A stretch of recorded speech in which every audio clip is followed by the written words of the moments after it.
இந்தியாவில் முழுவதும் எங்கே பார்த்தாலும் இந்த மாணவர்களுக்கு எதிராக வந்து ஜனநாயக ரீதியாக ஜனநாயகத்தை வந்து கொலை செய்யப்பட்டு இன்னைக்கு வந்து பிஜேபி அரசாங்கம் நடவடிக்கை நம்ம பார்த்துட்டு இருக்கோம்.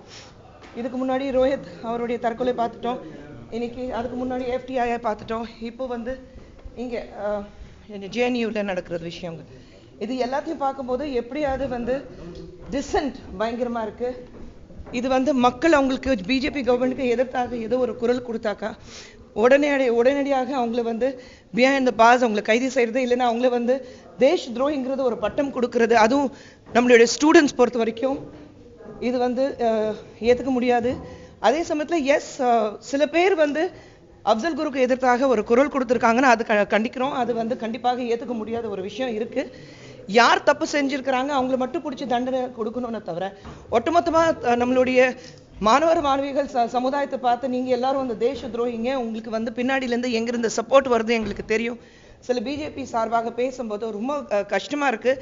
ஏன்னா நம்மளுடைய மாணவர்கள் மாணவிகள் வந்து நாளைக்கு நம்ம நாட்டின் எதிர்காலம் அவங்க கையில் இருக்குது. ஸோ அவங்கள ஒரு தேச துரோகி பட்டம் கொடுக்கறது வந்து, அதுவும் arresting Kanhaiya Kumar in sedition charges is definitely very very condemnable. தமிழகத்துல இதே மாதிரி நிலை இருக்குன்னு கண்டிப்பாக எல்லா இடத்துலையும் நம்ம பார்த்துட்டு இருக்கோம். ஏன் இங்கே வந்து JNUக்கு எதிர்த்தாக வந்து ப்ரொடெஸ்ட் பண்ணும்போது ஏன் கோவனை தூக்குனாங்க, ஏன் 40 பேர் டிடெயின் பண்ணாங்க, எதுக்காக?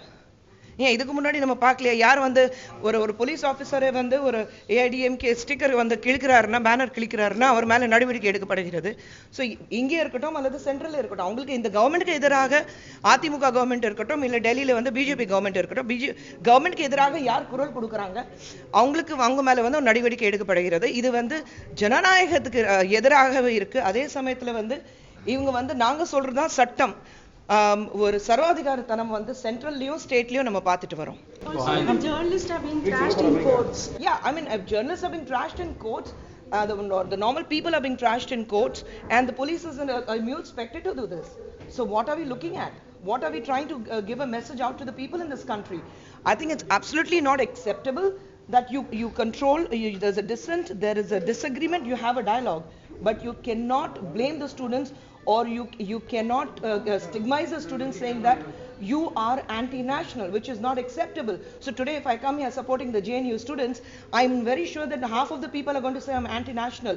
If supporting the right and fighting for the freedom of expression and our rights is what is anti-national, then fine, I'm being an anti-national. I definitely do not support people shouting slogans for Afzal Guru. But I would like to ask the BJP government, if shouting slogans against Afzal Guru is being charged with sedition charges, then I would like to ask them why they are still trying to have a tie-up with PDP in Kashmir. Why they have not been taking any sedition charges against Giriraj? Why there are no sedition charges against Sakshi Maharaj? Why there are no sedition charges against Amit Shah? Why there are no sedition charges on all the other BJP leaders who have been speaking anti-national? So why there are no charges? So it's like you form a rule and you say these rules are only for the people who speak against the government. So this is not acceptable.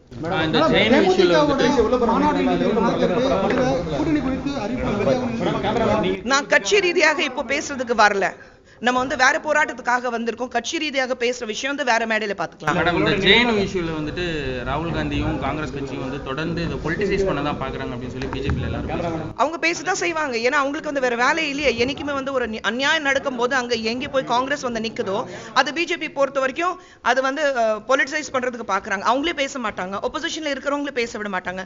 அப்புறம் எப்போதான் பேசுறது? இது வந்து நாங்க சொல்றதா சட்டம், இது வழியாக எல்லாரும் இருக்கணும். என்ன சாப்பிடுறது, என்ன ஆடை போடுறது, எங்கே போறது, எங்கே வருது, யார்கிட்ட பேசணும், யார்கிட்ட பேசக்கூடாது, என்ன படிக்கணும், என்ன படிக்க கூடாது, எல்லாத்தையும் வந்து பிஜேபி கவர்மெண்ட் டிசைட் பண்ணணும்னா அப்ப நம்ம நாட்டில் இருக்குது டெமோக்ரஸி, ஜனநாயகம் எங்கே? அது எங்கேயுமே நமக்கு கண்ணுக்கே படலையே. நீங்க தான் முடிவு பண்ணிட்டு இருக்கீங்க. நான் கேட்கிறேன், நான் என் தட்டில் சாப்பிட்றதுக்கு என்ன இருக்கணும், நான் எங்கே போகணும், யார்கிட்ட பழகணும், யார்கிட்ட பேசணும் முடிவு பண்றது இந்த கவர்மெண்ட் யார்? அதுக்காக அவங்கள ஓட்டு போட்டு ஜெயிக்க வச்சாங்க மக்கள். இன்னைக்கு எல்லா இந்தியா முழுவதும் எந்த இடத்துக்கு போனாலும் பிஜேபி கவர்மெண்ட்க்கு எதிராக எல்லாரும் பேசிட்டு இருக்காங்கன்னா it completely clearly shows the failure of the government. And நான் வந்து ஒரு காங்கிரஸ் பார்ட்டி மெம்பராக மட்டும் சொல்லலை, நான் வந்து ஒரு இந்தியனாக சொல்லிக்கிறேன். இந்த ரீசெண்ட் டைம்ஸ்ல வந்துட்டு ஸ்டூடெண்ட்ஸ்க்கு எதிரான இந்த மாதிரியான தொடர்ந்த தாக்குதல் வந்துட்டு அதிகமாகிட்டே இருக்கு. இதே டயத்துல இதுக்கு முக்கிய காரணமா எல்லாரும் சொல்றது வந்துட்டு யூனிவர்சிட்டியோட விசியோட அப்பாயின்மெண்ட். இந்த இன்சிடென்ட்க்கு அப்புறமாவது அந்த விசி அப்பாயின்மெண்ட்ஸ்ல என்ன மாதிரி ரெகுலாரிட்டிஸ் கொண்டு வரணும்? ரெகுலாரிட்டி கொண்டு வரதுக்கு பேசுற நேரம் இது கிடையாது. கண்டிப்பாக அதில் நிறைய மாற்றங்கள் கொண்டு வரணும். பட் இப்போ பேசுறதுக்கு அந்த நேரம் கிடையாது. இப்போ வந்து வாட் பீப்புள் நீட் இன்னைக்கு நம்ம நாட்டில் இருக்கிறது, ஒவ்வொரு மாணவர்கள் மாணவிகள் வந்து அவங்க கேட்கறது நியாயம். அதுக்காக நம்ம போராடிட்டு இருக்கோம். அந்த நியாயத்துக்காக போராடிட்டு இருக்கோம்.